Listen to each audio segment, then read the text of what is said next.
Hola, benvinguts a tots. Abans de fer la presentació i començar amb la conferència, us proposem un petit muntatge musical que hem preparat, una seqüència que us convidem de que penseu aviam què pot tenir a veure amb el tema que presentarem avui. Serà a modo d'introducció, farem una seqüència de música i us convidem a que pugueu pensar en què pot estar relacionat amb el tema que presentarem i després ja farem la presentació i passarem a la conferència.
Bé, doncs ja heu vist aquesta música, no?, que ens ha transportat a diversos llocs del món. Sens dubte heu pogut identificar països diferents. Tot això tindrà a veure amb la conferència que es presentarà avui. Ha sigut una mena d'introducció, no?, perquè puguem ambientar-nos una mica amb el que serà la conferència. La conferència d'avui es titula El misteri dels obeliscs.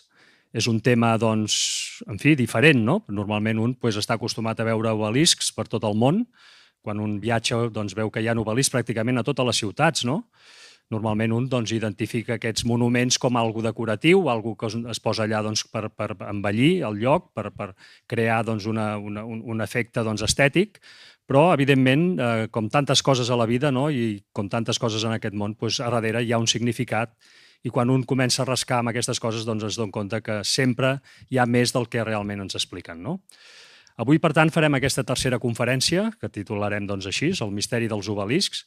És la tercera, ja n'hem fet dues. La primera es va titular doncs, L'autèntic perquè de la guerra d'Israel, una conferència que va ser també molt interessant, que es va poder fer un repàs del que està passant en aquelles terres tan fort, no? I una segona conferència que va tractar sobre l'Arca de l'Aliança, un tema també doncs, ple d'enigmes a darrere que es va doncs, tractar en profunditat i va ser també molt interessant. Si no els vau poder veure, doncs, tenim la plana web que allà hi podreu entrar. De totes formes, avui doncs, centrem-nos en la conferència d'avui. La presentarà el nostre company, en Víctor Sant Vicenç. La farem en castellà, perquè aquesta conferència serà retransmesa en directe a altres llocs, a altres països, i per tant doncs, la farem en castellà perquè pugui arribar a més persones. Així que sense més, doncs, donem la benvinguda al Víctor Sant Vicenç, que ens presentarà aquest tema.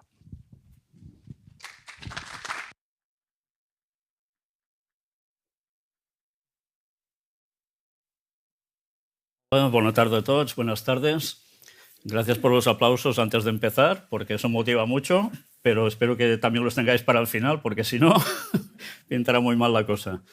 Bien, he de deciros que esta conferencia, es cierto, va a tratar de los obeliscos, pero a su vez va a ser una conferencia que nos va a dar, mientras vayamos presentando, un montón de puertas para abrir hacia diferentes temas que convergen en lo mismo y aparentemente no lo parece para nada.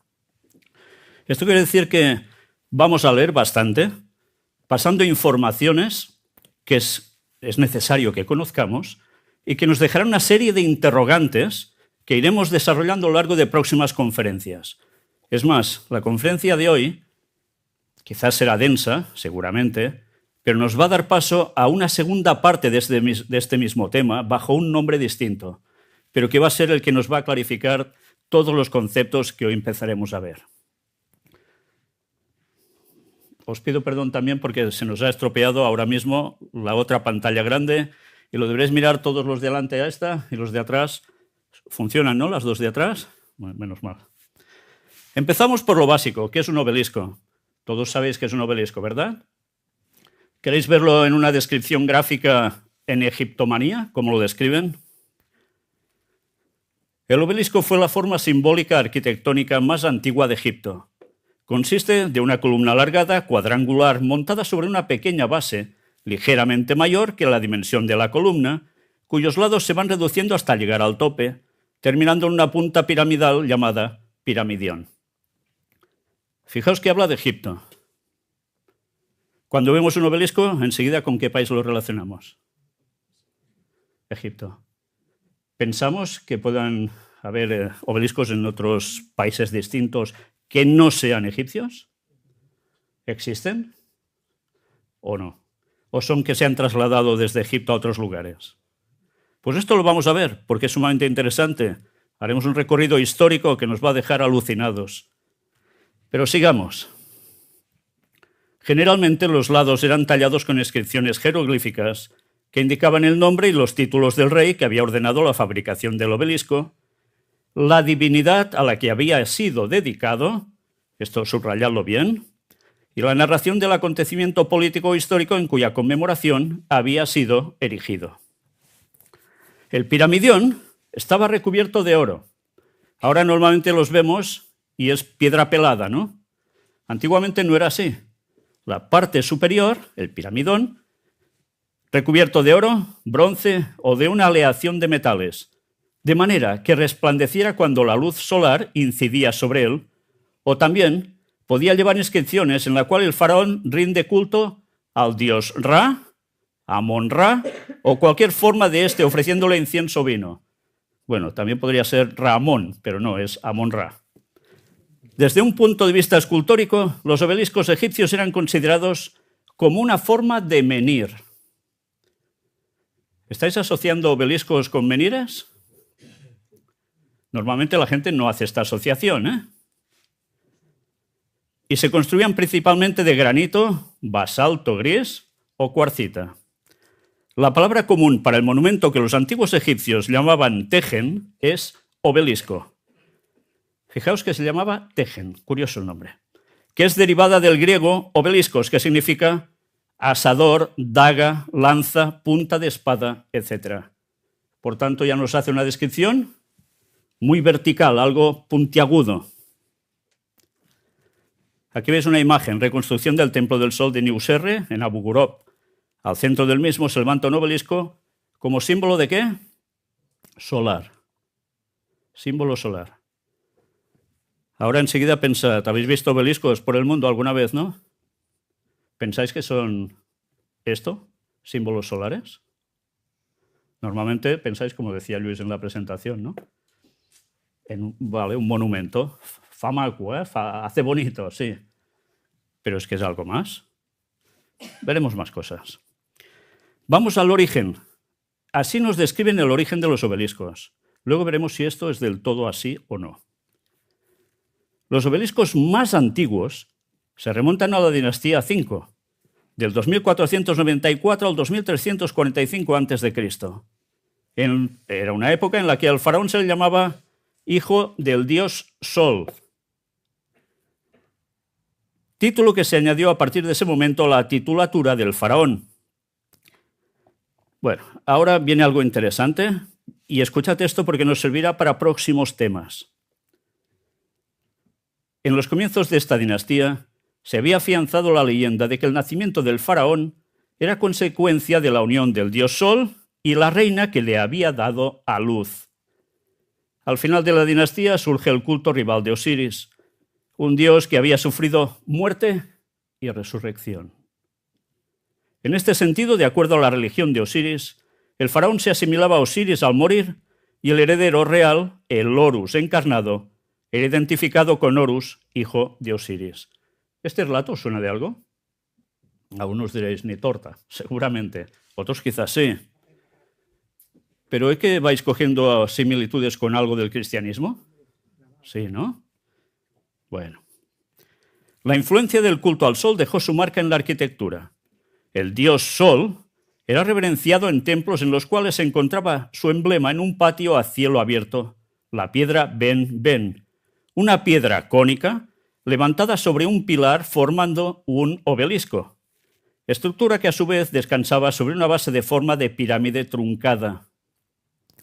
El conjunto, de líneas no tan esbeltas como las de los monumentos posteriores, constituye el origen de las agujas de piedra. Se cree que el primero de este tipo de templo fue el templo de Ra en Heliópolis. Aunque este templo ha desaparecido, 6 faraones de la dinastía V construyeron copias de él como anexos en sus monumentos funerarios. 2 de estos monumentos han sido excavados, aunque solo el templo del Sol de Niuserre, en Abu Ghraib, cerca de Abusir, da suficientes datos para tener una verdadera idea de su plano y detalles. Por tanto, fijaos que ahora nos empieza a centrar el tema en Heliópolis. La construcción de obeliscos proliferó a lo largo de Egipto, especialmente durante el Imperio Nuevo, en el cual estas estructuras eran erigidas frecuentemente en los templos delante del primer pilono, aunque también podían encontrarse en forma individual en el interior del templo a lo largo de su eje central. Por tanto, podía haber un obelisco, pero no solo uno, podían haber más en la misma zona de templos. Y mirad ahora cómo nos describen el significado de los obeliscos. Haced una prueba. Cuando estéis cerca de un obelisco, algún día de estos, si veis a alguien por allí, preguntadle, ¿qué significa esto? A ver si alguien nos responde, o el policía municipal del lugar, a ver si lo sabe. La columna del obelisco puede ser considerada como ofrenda en honor al dios Sol, y el piramidión como el símbolo de los rayos de sol esparciéndose cuando descienden sobre la tierra. Por tanto, es el sol y su reflejo. ¿Y el sol quién era para ellos? Dios. Además de su simbolismo solar, algunas veces fueron dedicados a manifestaciones del amanecer y del atardecer del dios Sol, Ra, aunque también pudieron estar relacionados en cierta extensión como una forma de las 2 montañas del horizonte sobre las cuales los pilonos de los templos fueron modelados. Como Ra era eterno, el obelisco simbolizaba estabilidad y permanencia, y todos los poderes de renacimiento, virilidad, fertilidad y fuerza creativa que dicho Dios poseía. ¿Os imaginabais todo esto de un obelisco? Ese significado está diciendo que es un dios con una eternidad, pero con una fertilidad impresionante. Una cosa alargada hacia arriba y de fertilidad impresionante. ¿Os suena de algo esto? Obeliscos por el mundo. Hay de modernos. No todos son antiguos, no todos son egipcios. En plan moderno encontramos en Chile, Argentina, Estados Unidos, también España. Empezamos por Chile, en Santiago de Chile concretamente. Esta foto la hicimos cuando precisamente hicimos conferencias allí. Fijaos bien en cada imagen que os voy a mostrar de un obelisco distinto. Quedaos con el detalle de lo que veis en la imagen. No miréis solo el obelisco, ¿eh? Mired lo que hay bajo el obelisco. Es el mismo, desde otra perspectiva. Es distinto, aquí hay agua, ¿verdad? En Argentina, en Buenos Aires concretamente, muy famoso también. ¿Lo veis bien? ¿Veis abajo una placita? Es como una redonda, pero alargada, ¿verdad? Si se acortara, sería una redonda, pero vista así, es más larga. ¿Por qué? Ya lo veremos. El otro, ¿os habéis fijado que era algo redondo abajo? Estados Unidos, en Washington, el famoso. ¿Veis algo abajo característico? ¿Una forma en concreto? Hay una serie de banderas. Es el monumento a George Washington. Masón, por cierto.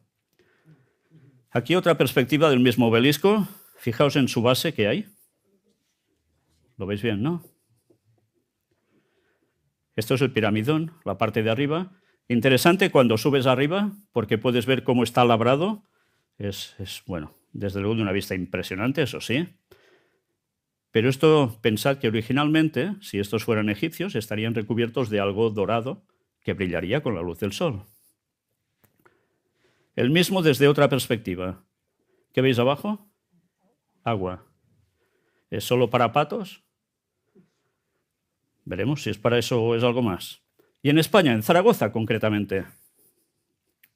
Aquí lo tenéis. ¿Lo habíais visto este? Mirad abajo, ¿qué hay? Una redonda, toda una estrella con muchas puntas. ¿Y veis también algo cruzado? Bueno, vamos a ver un poco todo esto. Primero de todo, obeliscos en cementerios también los hay y marcan tumbas. Vamos a ver uno que hay en Estados Unidos, estuvimos allí también registrando. Mirad este. Si os habéis fijado, la persona que hay debajo es la persona que estaba en la entrada. Os pedía el nombre para entrar. Es alto. Pues ya veis el obelisco a su lado. Es bastante más alto, ¿eh? ¿Sabéis este obelisco a quién perteneció? Ahora vamos a ver el vídeo primero. Era en el cementerio de Battle Creek, en Michigan, sí, en Estados Unidos. Es muy breve el vídeo que os vamos a mostrar. Estad atentos.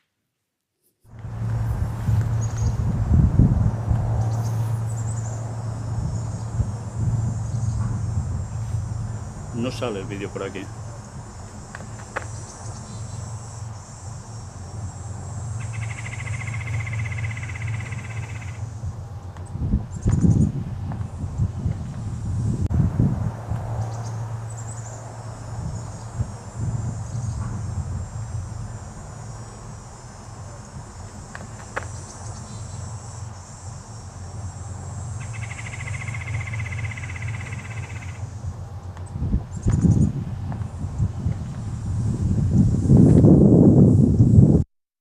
Estáis viendo otras tumbas, ¿eh? ¿Os habéis fijado en el tamaño de las otras tumbas? Son realmente bajitas, pueden tener distintas formas, pero hay otras que también son de obeliscos que están en la misma zona, pero este es el que más destacaba, es el más alto. Este obelisco pertenecía a una familia muy reconocida, no eran los mismos, pero eran de la familia, llamada Kellogg's. ¿Os suena los famosos cereales Kellogg's? pues no era del señor Kellogg famoso, pero era de unos parientes Kellogg, y hay toda una inscripción hablando de tal Kellogg y tal Kellogg, etcétera, etcétera. ¿Por qué tenían esto? Mira, ¿por dónde? No sé si lo sabéis bien, pero el señor Kellogg, que en principio era un cristiano adventista, se puso en masonería, en sociedades secretas, terminó fatal, estaba advertido que no se pusiera en eso, que eso no era una cuestión nada divina precisamente, y parece ser que con él arrastró a otros. Se hizo de un gremio de masonería donde pertenecían médicos muy importantes, él hizo una gran labor médica, excelente, pero se puso donde no tocaba y la cosa acabó fatal. Pero, ¿por qué os hablo de esto ahora? Porque veremos que hay una serie de conexión entre el obelisco también y sociedades secretas. Pero todo a su momento, ¿eh? Obeliscos antiguos, estos ya no son modernitos. Están en Italia, en Turquía, en Francia, en Inglaterra, en Estados Unidos, Egipto, Vaticano. ¿También? Bueno. Obelisco lateranense en Roma. Es este que veis en imagen. Vamos a ir viendo más. Obelisco de Teodosio, en Estambul, Turquía. Es este de aquí. Estuvimos precisamente hace muy pocos días documentando allí y os mostramos algunas fotografías que pudimos hacer allí mismo, donde ya lo pone claramente, el obelisco de Teodosio. Y en la parte de abajo, porque ahora quedan enterrados respecto al nivel normal por donde anda la gente. Quiere decir que antiguamente el suelo era más bajo, evidentemente. Y incluso aparece en la parte de abajo, ya veis, la forma en que fue esculpido, fue trasladado también hasta ser puesto allí. El obelisco de Constantino en Estambul, Turquía, es este que veis aquí. Ahora lo veis bien hecho, ¿verdad? Bueno, pues en su momento estaba bastante destrozado, fue rehabilitado y ahora ya se ve bien. Pero mirad qué nos cuenta ahora de aquí.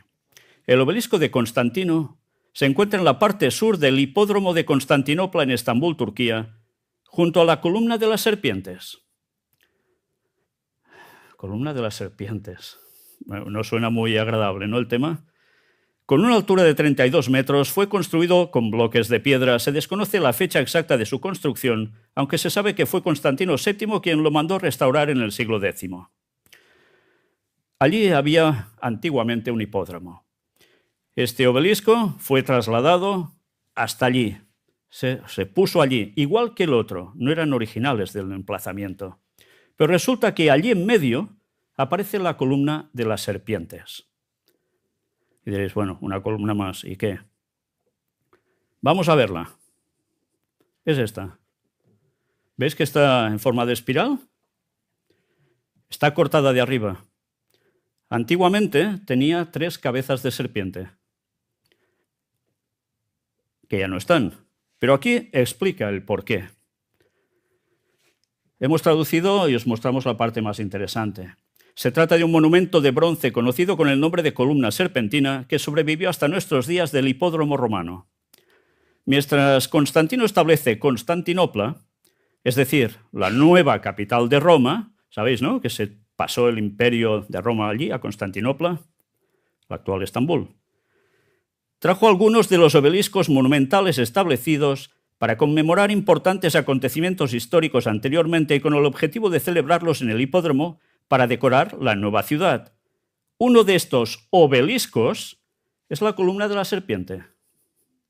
Sí, no es solo una columna, es un obelisco. Hemos visto obeliscos dedicados al dios Sol. ¿Y obelisco también de serpiente? ¿Habrá alguna relación entre dios Sol y serpiente? ¿La serpiente lo asociáis con algo bueno normalmente? No, ¿no? Bueno, hay gente que le encantan las serpientes, hay gustos para todo, ¿no? La columna solía tener unos 8 metros de altura, pero hoy vemos una parte de unos 5,5 metros. Cuando el suelo se eleva con el tiempo, la parte inferior de la columna permanece bajo el nivel del suelo. Con las excavaciones realizadas a mediados del siglo XIX, se reveló su forma actual. ¿Queréis ver cómo era arriba? Esto está en un museo allí mismo, y esto era una parte de las 3 cabezas de serpiente. Por tanto, si uno era adoración al sol, y era un obelisco ¿Con serpientes? ¿Adoración a qué? A la serpiente. ¿Y la serpiente de qué simbología? Satánica, Satanás, una adoración diabólica. ¿Tendrá correspondencia una cosa con otra? Bueno, mirad las fotos. Si veis los dos obeliscos que están en línea, justo en medio es donde aparece la columna de la serpiente, el obelisco de la serpiente. Por tanto, todo ese lugar, ese hipódromo, estaba dedicado a una adoración muy poco buena, digamos. Desde una perspectiva y desde otra ya habéis visto. Ahora, en la Plaza de la Concordia en París, en Francia, este sí que tiene algo que aún se describía y que ha desaparecido en otros lugares. El piramidión, ¿lo veis? ¿Qué tiene arriba? Está recubierto, que parece oro, y brilla, brilla. Por tanto, adoración del sol que reflejaba. Bueno, aguja de Cleopatra, en Londres, Inglaterra, aquí la tenéis. Y aguja de Cleopatra también, porque eran dos, que eran iguales, que está en Nueva York, en Estados Unidos. Aquí también lo veis documentado. Obelisco del Templo de Luxor, en Egipto. Y todo esto era un templo, ¿eh? Plaza de San Pedro, en el Vaticano. Ahí lo tenéis. También estuvimos documentando allí, claro. Y con este nos vamos a llevar alguna sorpresita. Pero todo en su momento. Fijaos bien, ¿veis el Vaticano al fondo? ¿Veis la cúpula? Delante, enfrente, justo, el obelisco. Bueno. Su procedencia de todos estos que hemos visto, Karnak, Luxor y Heliópolis, todo en Egipto. Mirad la descripción de Heliópolis, porque nos va a servir para algo. Nombre egipcio, Lunu. Nombre griego, Heliópolis. Nombre copto, On. Su nombre egipcio fue Lunu, que significa pilar. El nombre de Heliópolis es de origen griego. Significa ciudad del sol. Vamos asociando pilar, sol. Ya que la ciudad era la sede principal del culto al dios solar Ra. Fue una de las tres ciudades más importantes del antiguo Egipto junto con Tebas y Menfis. Los coptos la conocieron como On. La ciudad aparecía nombrada hacia el 3000 a.C. O sea, antiguos lo son, ¿eh? Yo a veces me pregunto, ¿lo de Ra? ¿Vendrá eso de decir Ra, Ra, Ra? ¿Tendrá algo que ver con esa divinidad? No lo sé. Pero ahí está, el Ra. Obelisco de Sesostris I en Heliópolis, Egipto. Miradlo, también lo documentamos. Y estad atentos, porque vamos a ver algo interesante cuando lo miremos desde arriba. Significado de los obeliscos según la masonería. ¿Queréis saber? ¿Hay algún masón entre nosotros? Sí, sí. Bueno, no suele pasar eso, ¿eh? Normalmente, si lo son, no te lo van a comentar mucho, a menos que tenga mucha amistad contigo. ¿Queréis saber qué explica la masonería? Pues mirad. ¿Habéis visto el de Zaragoza, eh? Antes lo hemos visto. El simbolismo masónico en la Plaza de Europa de Zaragoza. Por tanto, si en Zaragoza se hizo esto y fue puesto por masones, en los otros lugares, ¿quién los puso? Hablo de los modernitos, ¿eh?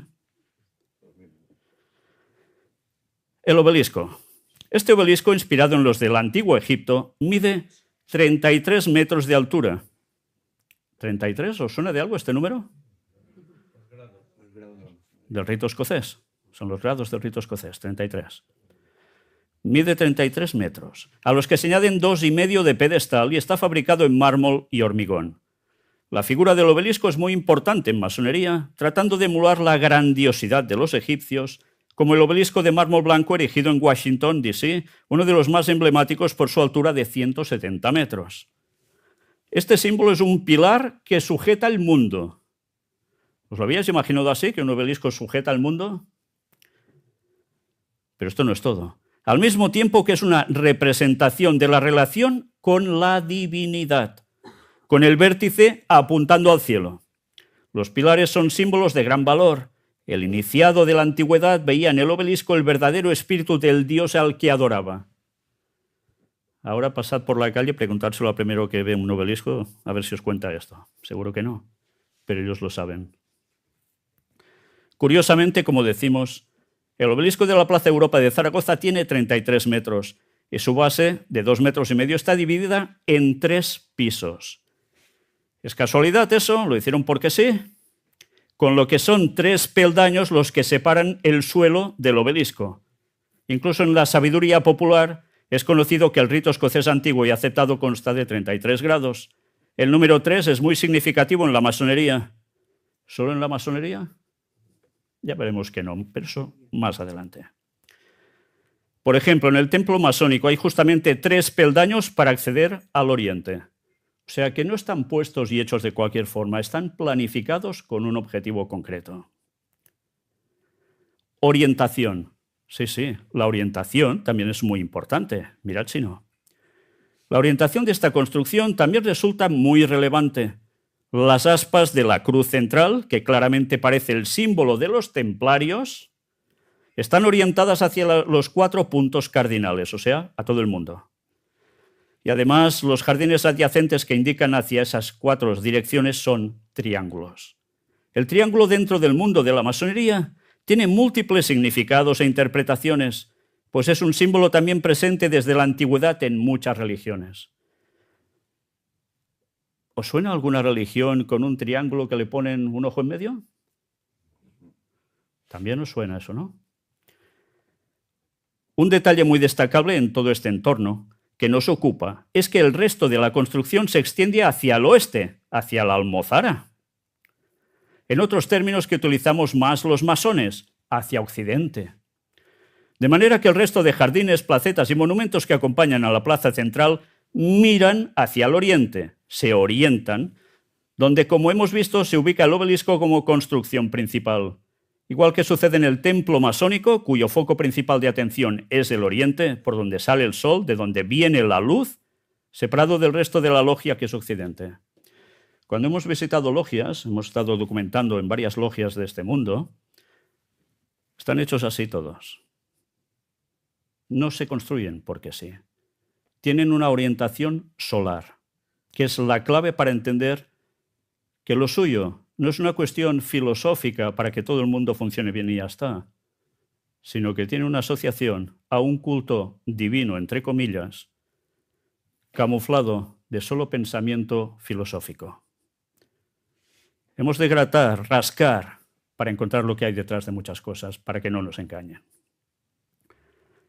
Para rizar más el rizo, cosa que yo ya no tengo, podemos decir que si trazamos una línea recta desde la zona de jardines mencionada, enlazando con el obelisco, y estiramos esa línea poco más de 1 kilómetro, es decir, yéndonos todavía más hacia el oriente, ¿qué nos encontramos?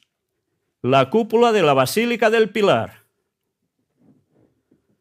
Basílica del Pilar, en Zaragoza, donde hay una estatuita que le llaman la Pilarica, venerada, reverenciada, floreada y todo lo que queráis.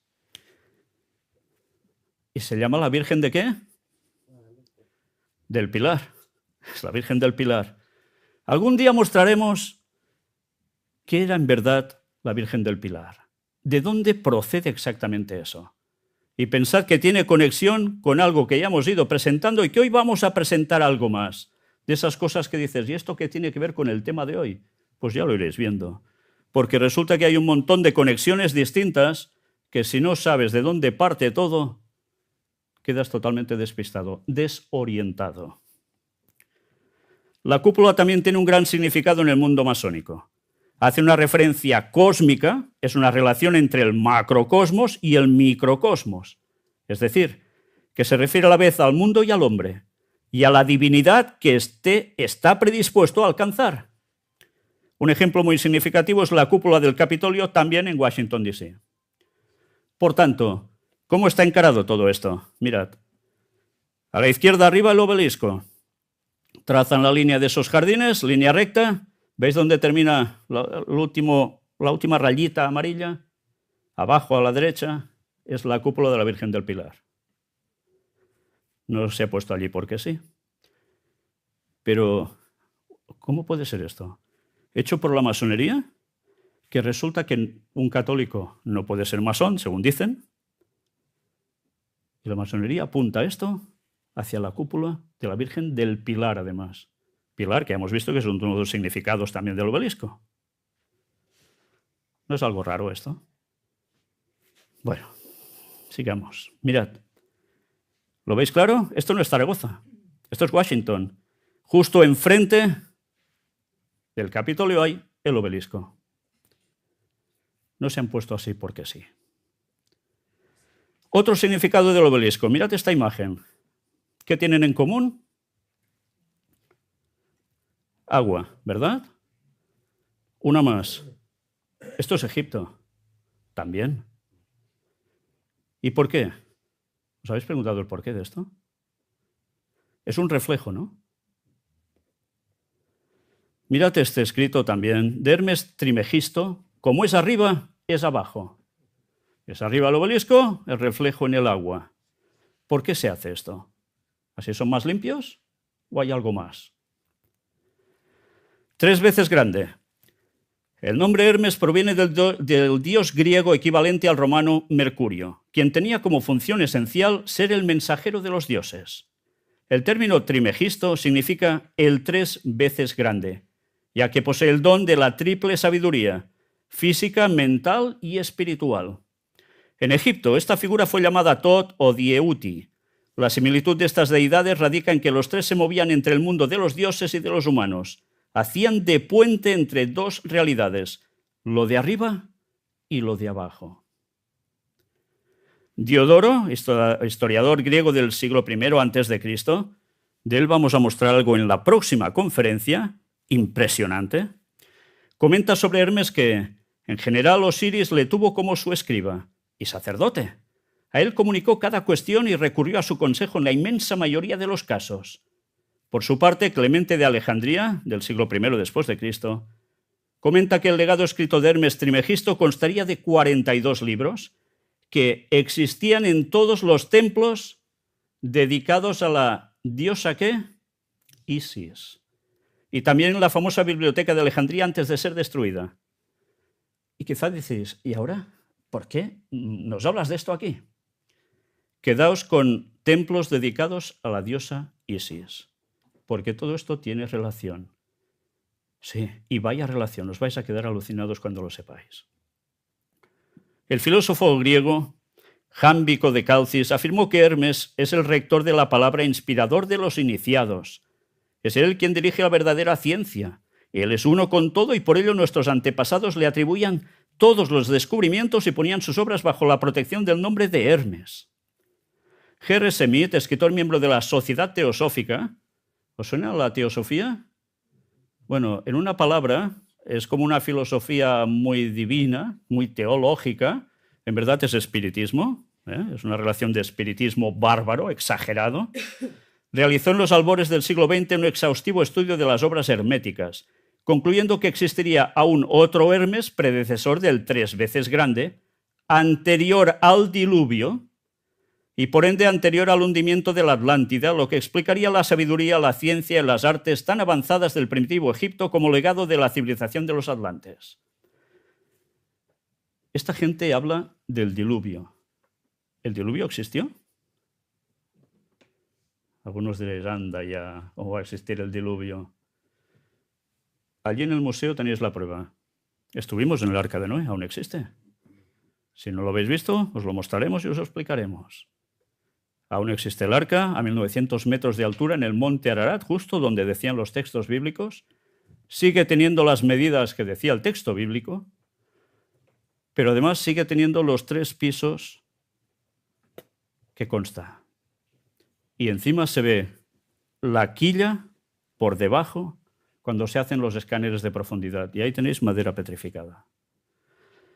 Bien, aquí sigue diciendo. Existiría evidencia del hallazgo de fragmentos de los libros de Hermes en inscripciones antiquísimas, sobre todo en el interior de las criptas secretas de los grandes templos cercanos al delta, no lejos de la Esfinge y de las pirámides. Por su parte, el Kybalión es un documento que resume los 7 principios del pensamiento hermético. Fue escrito a principios del siglo XX por un grupo de pensadores anónimos, autodenominados los 3 iniciados. ¿Os dais cuenta de qué va todo esto?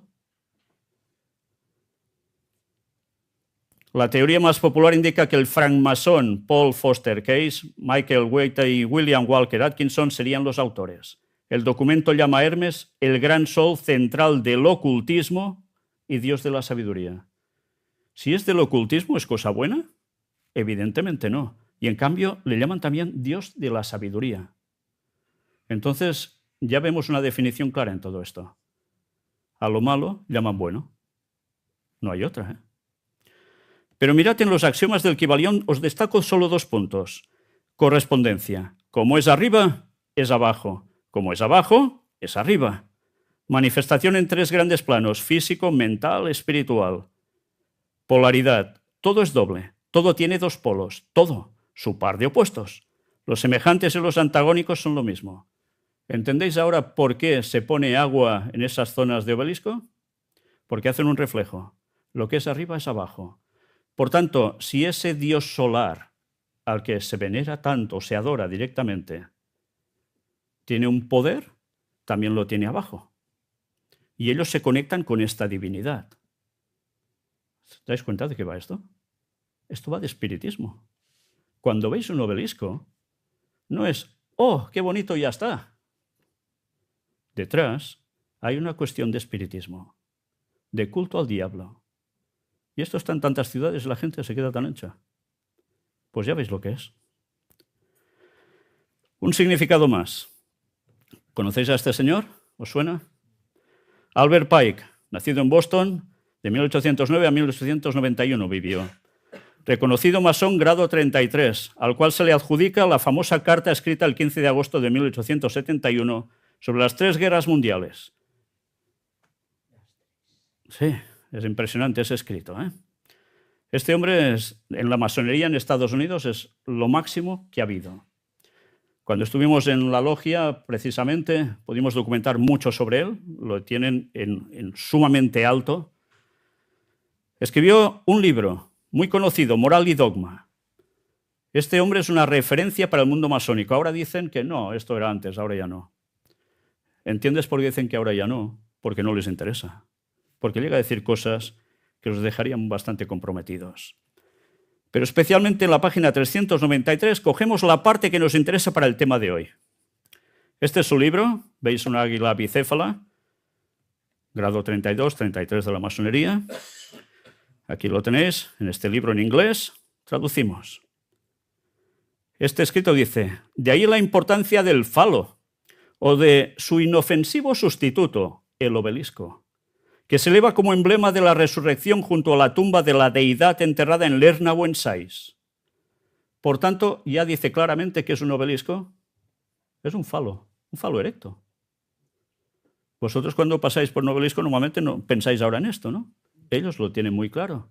Y en la antigüedad lo tenían clarísimo, porque el culto a ese dios solar, nada bueno, resulta que tenía que ver plenamente con el sexo, donde la gente ya perdía el conocimiento por todo ello. Vivían para eso. Pero fijaos que dice que hay una tumba de la deidad enterrada en Lerna o en Sais. ¿Sabéis dónde es esto? Vamos a ver un poco de historia. Lerna, y estad atentos porque de aquí iremos cogiendo detalles para próximas conferencias. En la antigua Grecia se llamaba Lerna una región de manantiales y a un lago cercanos a la costa oriental del Peloponeso, al sur de Argos, donde se han hallado restos de asentamientos desde el período neolítico hasta la época micénica. En la mitología griega era conocida principalmente como guarida de la Hidra de Lerna, la serpiente acuática tónica de múltiples cabezas. ¿Os suena de algo esto? Acabamos de mostrar hace un rato la columna con 3 cabezas de serpiente. Pues ya ves, aquí iba relacionado, ese obelisco distinto, ¿eh? Una criatura de mucha antigüedad cuando la mató Heracles como segundo de sus trabajos. Lerna era una de las entradas al inframundo y los antiguos misterios lerneos consagrados a Deméter se celebraban allí. ¿Y quién es Deméter?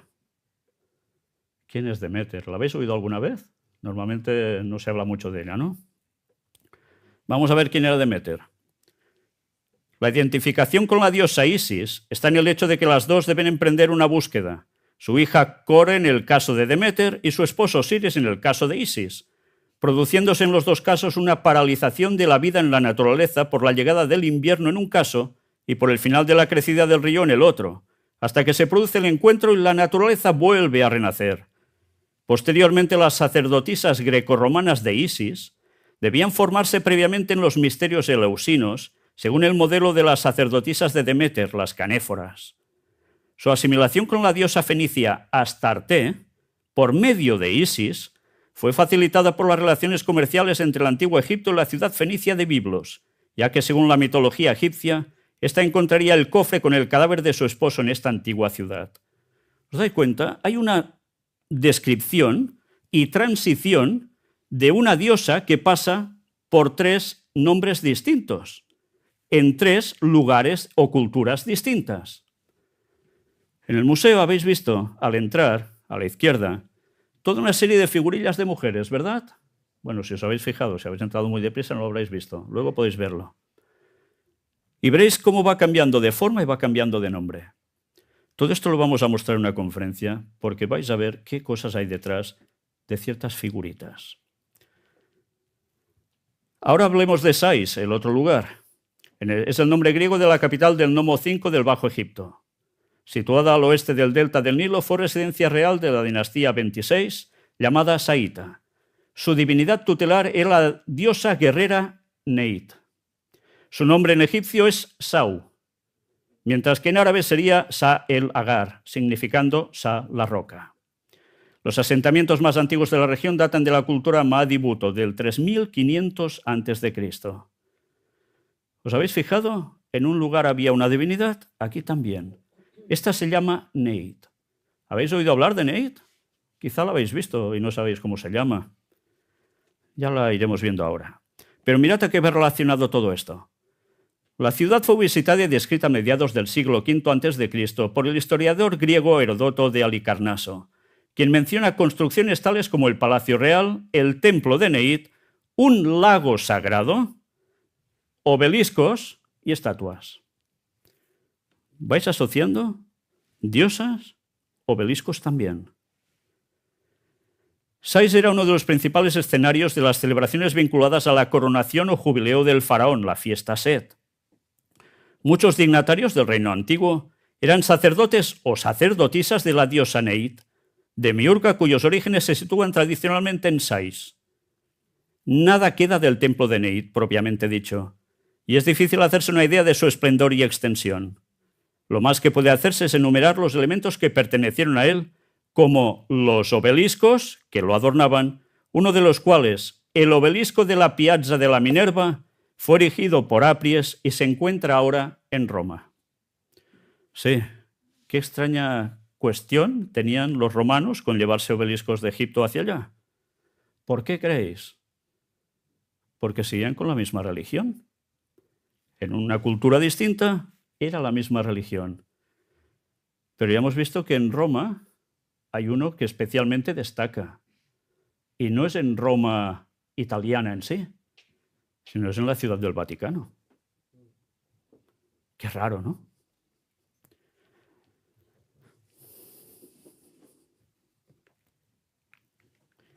Heródoto describe en particular el gran templo de Neit, adornado con unos domos de esfinges, colosos faraónicos, obeliscos y pórticos con columnas palmiformes.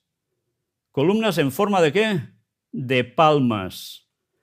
Y diréis, ¿y esto qué implica? ¿Qué tiene que ver? Ya lo iréis viendo en su momento también. Y dentro de poco vais a ver ciertas imágenes y enseguida empezaréis a relacionar cómo detrás de esas cosas que la gente ve como detalles ornamentales, resulta que está viendo todo un culto pagano impresionante. Satánico, además. Y la gente no se da ni cuenta. Bueno, allí hay también, dicen, la tumba de Osiris, etcétera, etcétera. Este es el obelisco de la Plaza Minerva de Roma. Era dedicado a Neit, de Sais, precisamente. Bueno, aquí nos da un poco más de explicación. Una vez más nos habla de la diosa y sus sacerdotisas, pero vamos a lo que interesa. Neit. ¿Quién era Neit?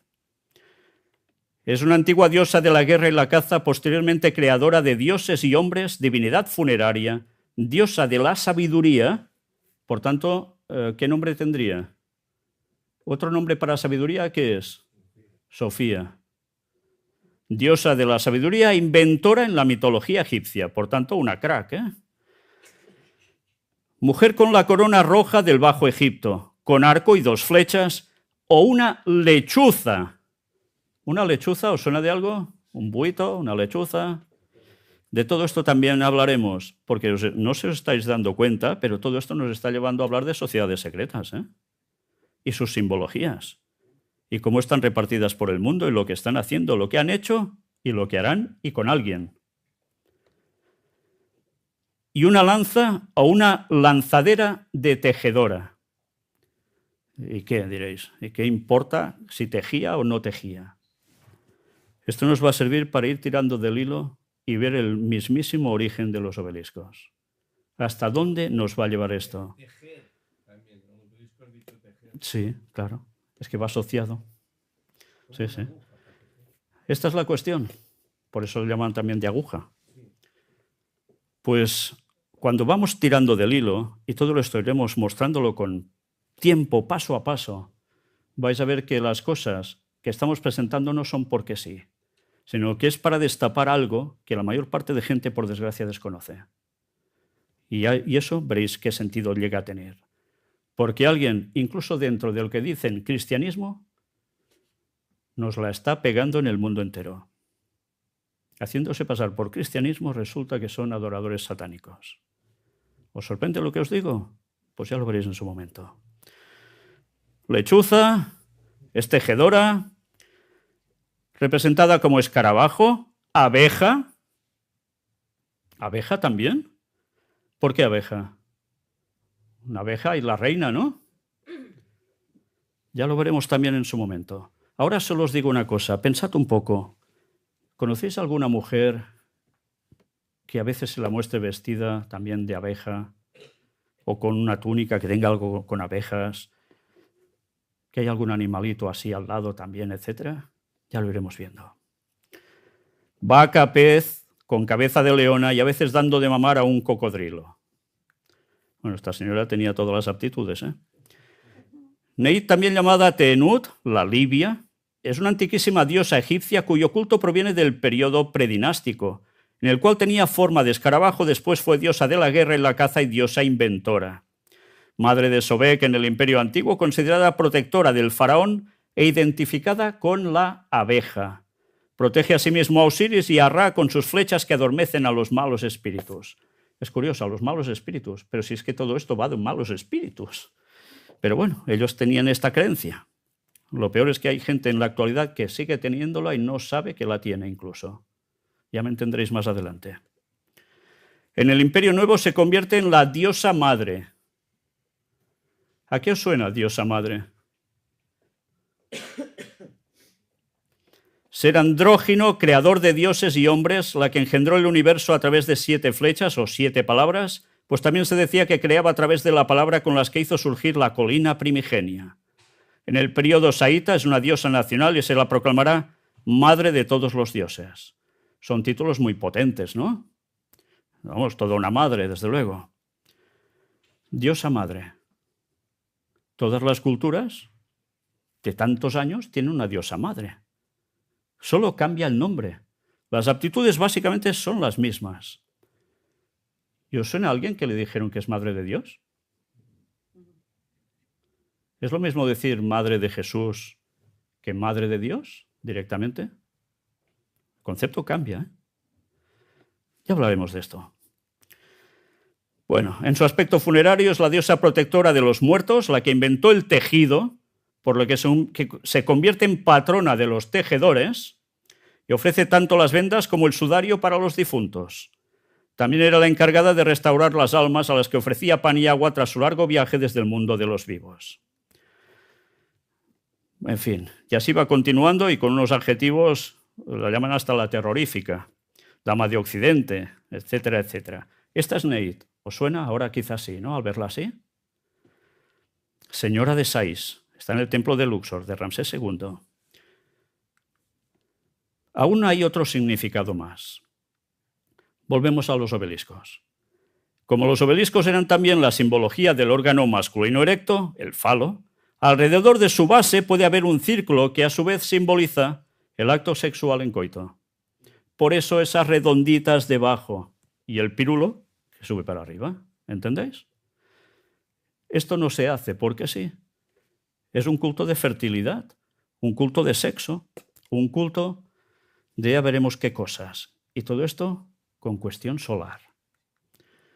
Pero además, volvemos con Neit. Aquí os destaco una vez más que, bueno, tiene muchas cosas, me las salto, pero fijaos en lo que tengo marcado en rojo. Asumió la posición de una diosa ni masculina ni femenina, y ambos a la vez. Era el principio que crea a los dioses y hombres. O sea, podría ser algo, un tipo andrógeno, ¿no? Bueno, nos va dando más explicación aquí, me lo salto, y vamos directamente a esta frase.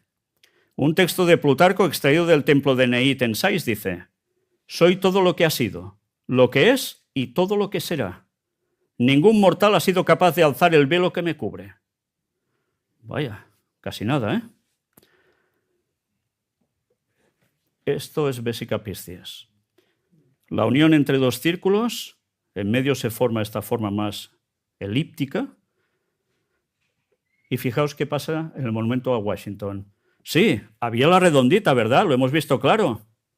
Pero además, la conexión de los dos círculos. ¿Os dais cuenta qué tipo de culto es esto?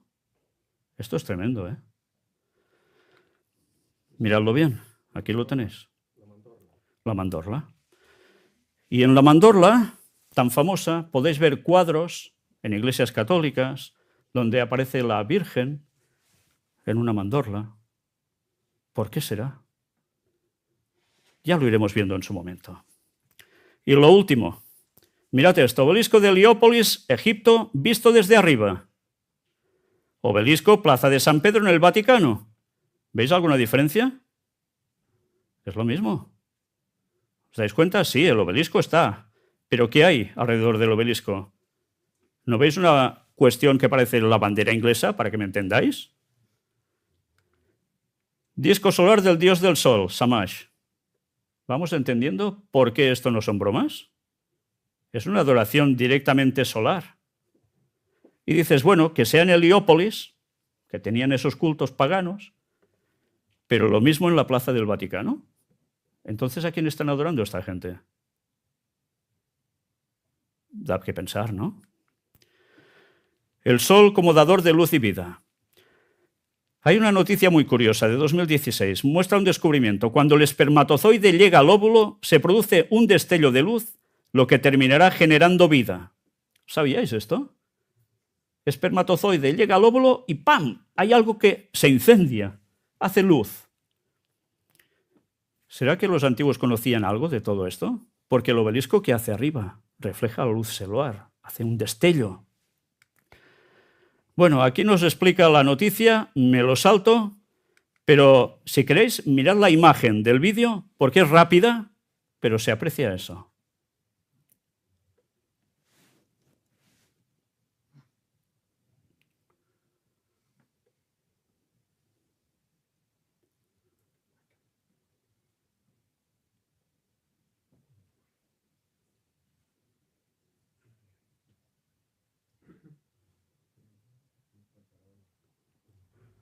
Bien, pues resulta que parece ser que los antiguos conocían más que nosotros de según qué. Y eso hacía luz, vida. Por tanto, y relacionando conceptos, luz, vida. Por tanto, procreación, pero culto al sexo también. Vamos a ver más cositas. Obeliscos citados en la Biblia destinados a un culto en concreto. Sí, resulta que en la Biblia habla de obeliscos y hay gente que no se da ni cuenta que habla de obeliscos. ¿Y cómo quedan los obeliscos allí? ¿Quedan para bien o para mal? Con todo lo que estáis viendo, cuando veis un obelisco ahora, bajo esta perspectiva que hemos visto, ¿podéis decir que es algo positivo? Si alguien dice que es positivo, no sé, creo que no ha mirado muy bien las cosas. ¿Qué nos dice la Biblia de esto? A ver, vamos a verlo. Primero de todo, hay un diccionario bíblico adventista que comenta la palabra obelisco, que aparece como matzebot. Mirad qué definición. Término que aparece en el hebreo de Jeremías 43:13 y que se tradujo estatuas en un pasaje que describe la destrucción de objetos del culto en la ciudad del sol egipcia Bet-Semes, Heliópolis. Eran pilares de piedra levantados para la adoración o como monumentos. Casi con seguridad, Jeremías se refiere a los muchos obeliscos que en tiempos antiguos se encontraban en el Templo del Sol en Bet-Semes. Uno de estos todavía existe, el de Sestrosis que habéis visto, etcétera, etcétera. Bueno, ¿habéis visto la descripción? Sí. Aquí nos dice que está uno en la plaza de San Pedro, otro en el otro lugar, el otro, lo que hemos ido viendo. Pero retrocedo para que lo veáis. La mayor parte de textos bíblicos, cuando cogéis una Biblia y lo leéis, no leeréis obelisco, leeréis que pone estatuas. Y es una mala traducción. Si buscamos la palabra en hebreo, nos va diciendo pilar, mastaba, tocón, como monumento, memorial personal, con un altar, y tiene relación también con tocón de árbol. El obelisco es Matsebot, pero resulta que, atención a esto, Semiramot, la raíz mot, ot, la parte final, significa nombre, cielo de las alturas, excelso, exaltado. Algunos lo consideran como paralelo del nombre de la reina Sammuramat. ¿Sabéis quién era? Semiramis. ¿Habéis oído hablar de Semiramis? Y hablaremos bastante de Semiramis. En la próxima conferencia hablaremos sobre ella, porque va a servir para hacernos una conexión que tanta gente ni se imagina. Y vaya personaje, todo lo que va a conllevar. Pero mirad todo esto, si vamos a las raíces en hebreo, sobre este ot, mirad qué significados nos da. Señal, una marca distintiva, bandera, recuerdo, señal milagrosa, presagio, advertencia, señal, alférez, estandarte, milagro, prueba. Por tanto, esto tiene que ver con ¿qué? Algo prodigioso, algo impresionante. Tiene que ver con Semiramis y tiene que ver, ya veréis, con obeliscos. Si vamos a una concordancia Strong, se llama Strong, sobre la palabra amanim, que es imágenes del sol, que aparece así en los textos, es obeliscos. Estad atentos a estas tres palabras que os muestro aquí. Están en hebreo, porque esto nos va a mostrar más adelante de dónde llega a surgir los obeliscos. ¿Egipto? No. Antes hemos oído hablar de diluvio, ¿verdad? Pues aún iremos más lejos. Jamán, pilar del sol, estatua, ídolo, imagen. Jamá, calor, sol. Jam, caliente, abrigado. ¿Os suena de algo este nombre? ¿Os recuerda algo? ¿A jamás? Pues cuando veamos dónde nos lleva esto, os vais a quedar petrificados como la madera del arca que tenemos allí. Ahora una serie de textos bíblicos donde si tú lees, en las versiones más cotidianas no aparece la palabra obelisco, se describe bajo otros nombres. Algunos ejemplos. En Éxodo 23 nos dice: no adorarás sus dioses, ni los servirás, ni harás lo que ellos hacen, sino que los derribarás totalmente y harás pedazos sus pilares sagrados. Es lo mismo, ¿eh? Pilares sagrados. Sino que derribaréis sus altares y quebraréis sus pilares sagrados, pero añade algo, y cortaréis sus aseras. ¿Qué es sus aseras?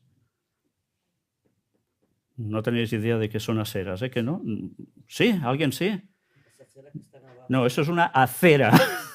Depende de la pronunciación. Claro, hay gente en Latinoamérica o en Andalucía, por ejemplo, en España, que dirían asera. Pero asera es con S, no con C. Y en mayúscula. Estad atentos a esto porque es bueno, ¿eh? Vamos a ver qué significa esta palabra. Asera. Es un nombre propio. Aparece en las cartas de Amarna también. Diosa fenicia de la vegetación llamada At de los Tirios, en un texto ugarítico. La literatura ugarítica se refiere a ella como a la señora de los dioses, la amante, novia de los dioses del cielo, y como la madre de 70 deidades, pero su título más distintivo es Ashirat del mar, la señora que se pasea por el mar. Se cree que un templo cananeo del siglo XVIII o XVII a.C., excavado en Najarilla, a unos 8 kilómetros al norte de Aco y cerca de la orilla del mar, fue dedicado a ella. Atención ahora a esto, un detallito más que os tenéis que guardar. Allí se encontraron muchas imágenes de palomas. ¿Palomas? ¿Asera? ¿Qué tiene que ver una cosa con una diosa? ¿Una paloma con una diosa? Quedaos con esto, porque lo vamos a ver en la siguiente conferencia. Pequeños vasos o recipientes de ofrendas y fragmentos de incensarios, lo que revela el carácter de las prácticas de la adoración a Asera. Por tanto, era una diosa. El texto bíblico dice, cortad con eso, porque es una perdición absoluta, es culto satánico. La diosa era la contraparte femenina de Baal y su adoración habría sido muy atrayente para los hebreos. Sus representaciones fueron levantadas y adoradas hasta en Jerusalén, en Samaria, probablemente en el templo de Baal, etcétera, etcétera. Bueno, hay objetos de culto que simbolizaban a Asera. Cuando no se menciona a la diosa o a su imagen, la palabra Asera se refiere al palo de madera o tronco de árbol que estaba en pie en los santuarios cananeos, dedicado al ídolo como un símbolo de la vegetación. Los objetos de culto eran elaborados, plantados o levantados. Se podían quemar, cortar, arrancar o romper en pedazos. Véase el tronco de árbol en el modelo elamita de un santuario al aire libre. Por tanto, vemos obeliscos y vemos aseras. Obeliscos teóricamente es el dios Sol y Asera, la parte femenina de todo esto. Aquí tenéis aseras. Estos son aseras. Por aquí encima se puede andar también, pero distinto, Hay a montones. Son figuritas de mujeres que normalmente se querían mucho a ellas mismas, tal como se muestran las imágenes. Eran diosas. Era una diosa en concreto. Pero hemos de saber, ¿esta señora llegó a existir? ¿O es un rollo patatero que alguien se inventó y que ha ido colando a través de culturas y culturas? Todo esto lo veremos. Y vaya cosas que veremos. Y aquí nos va hablando de lo mismo, de ir destruyendo todos estos lugares porque llevarían a la gente a la perdición absoluta, esos pilares sagrados que ellos llamaban, donde había imágenes talladas de esos dioses y que tenían cultos de adoración satánica directamente. Y Dios les decía al pueblo que cortara con eso, porque si no estaban perdidos. Terminarían como los otros pueblos, incluso, y lo llegaron a hacer, sacrificando a sus propios hijos pasados a fuego, para adoraciones teóricamente divinas. Imaginaos, todo esto iba asociado a este tipo de cultos. Bueno, pues aquí nos va hablando de textos y textos que tienen que ver con ellos. Los estoy pasando para que veáis que no es uno ni dos. Pilar sagrado de Baal. ¿Quién era Baal? ¿Existió Baal? Pues también lo veremos. Los quemaban, los cortaban, había árboles frondosos y Asera, cuando se veía un palito allí en medio, también tenía que ver con esto y también tenía que ser cortado. Derribar las aseras. Bueno, pues me voy a centrar especialmente en un texto.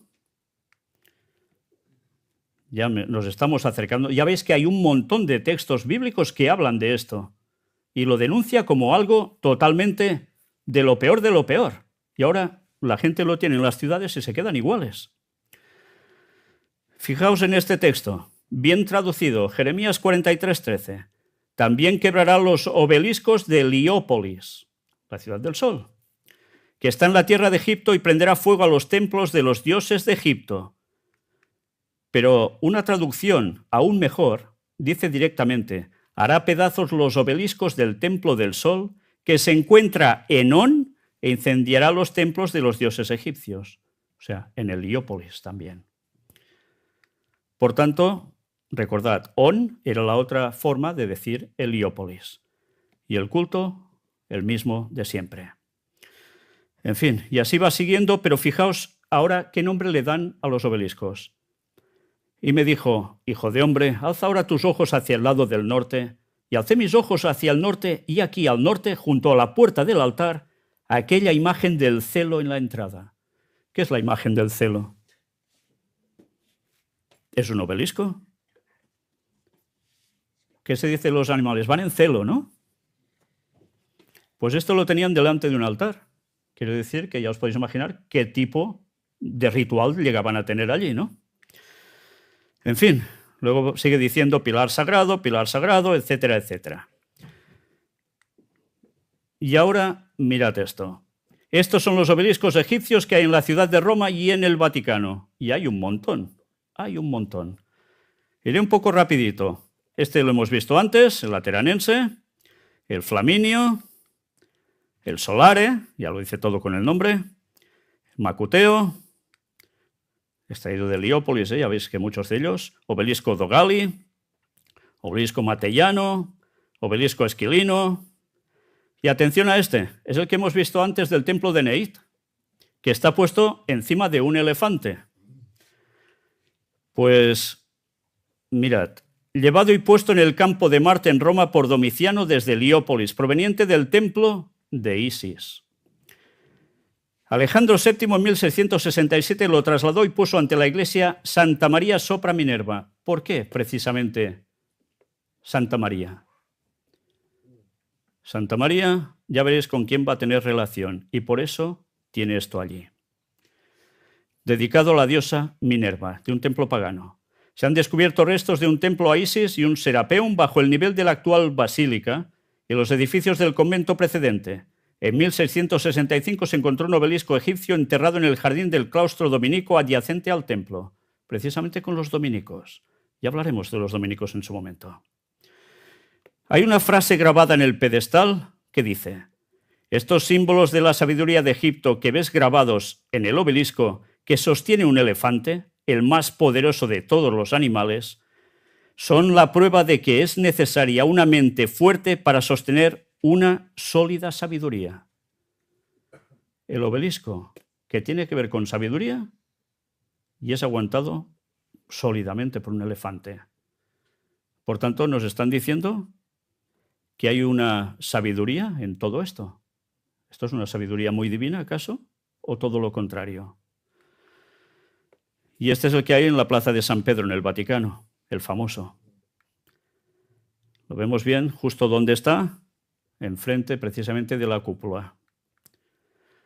Aquí un poco de historia. Trasladado de Heliópolis a Roma por el emperador Calígula en el año 40 después de Cristo. Colocado inicialmente en el Circo de Nerón. Posteriormente, en el mismo lugar, se edificó la iglesia de Santa María de la Febre. Sí, también, Santa María, cómo no. Trasladado a la plaza de San Pedro en 1586 por el Papa Sixto V. La inscripción en la base del obelisco, traducida del latín, dice: esta es la cruz del Señor, huid adversarios, triunfa el león de la tribu de Judá. Esto lo puso el papado, no estaba originalmente. En su piramidión está puesta lo que dicen ser una reliquia de la Vera Cruz. No se lo creen ni ellos, pero lo dicen.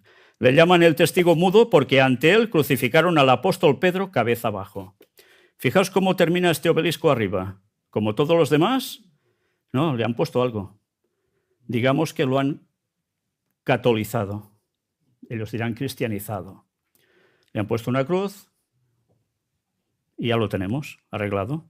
Se hace una transición de culto, se pone allí mismo y tan anchos. Pero resulta que este obelisco de San Pedro tuvo que ser exorcizado, dicen. ¿Un obelisco se exorciza también? Bueno, hay cosas que sorprenden, ¿Por qué?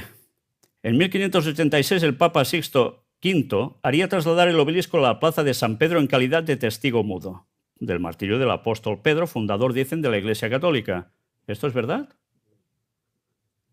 Lo estudiaremos en su momento y veremos si es verdad o no.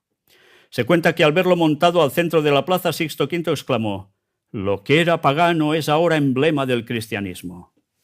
O sea, vale, ya me entendéis. Posteriormente se le colocó una cruz dorada en el pináculo y se le practicó un exorcismo para purificarlo. Y así se arregla todo. Bueno, hay la frase que antes hemos leído. Dice: cabe señalar que los obeliscos eran una parte sumamente importante de la cultura egipcia desde el antiguo imperio hasta el fin de la civilización, y la mayoría de estos se erigían eran en honor al dios solar Ra. Y ellos lo cristianizan y ya está. ¿Cuánto mide y pesa?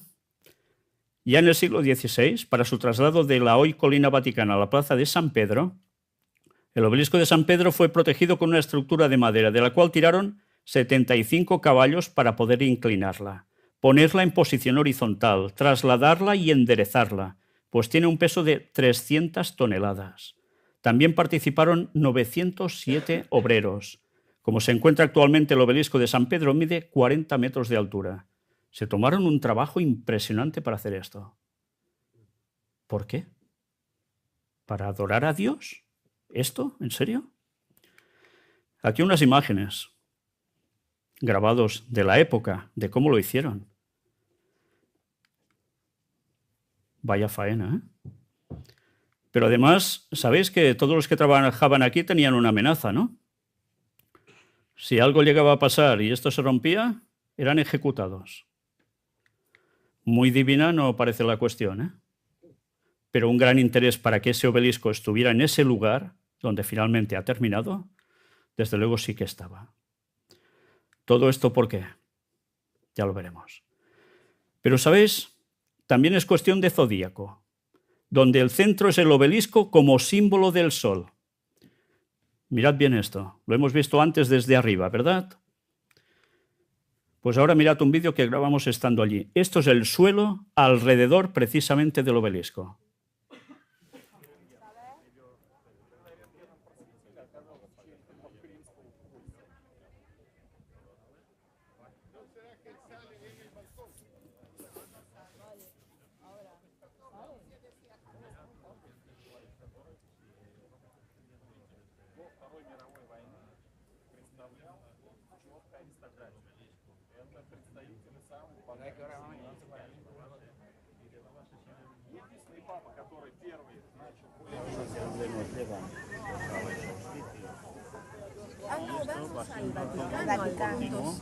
Que podemos comprobar.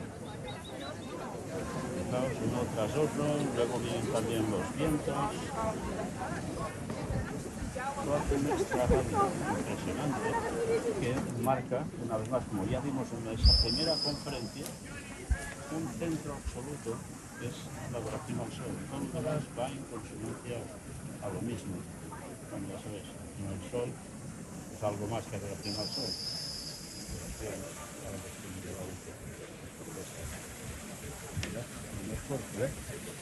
Vamos llegando aquí. Tenemos, mirad que pone aquí, centro del coronato. Seguimos con las cuestiones solares y así hasta el final. Esta plaza está muy bien diseñada.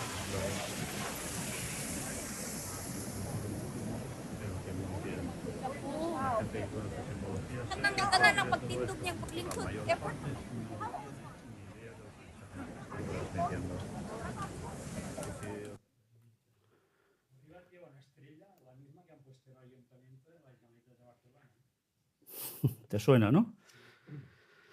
Bien, pues ya habéis visto que el obelisco es un centro solar y alrededor todo zodíaco, con solsticios, etcétera, etcétera.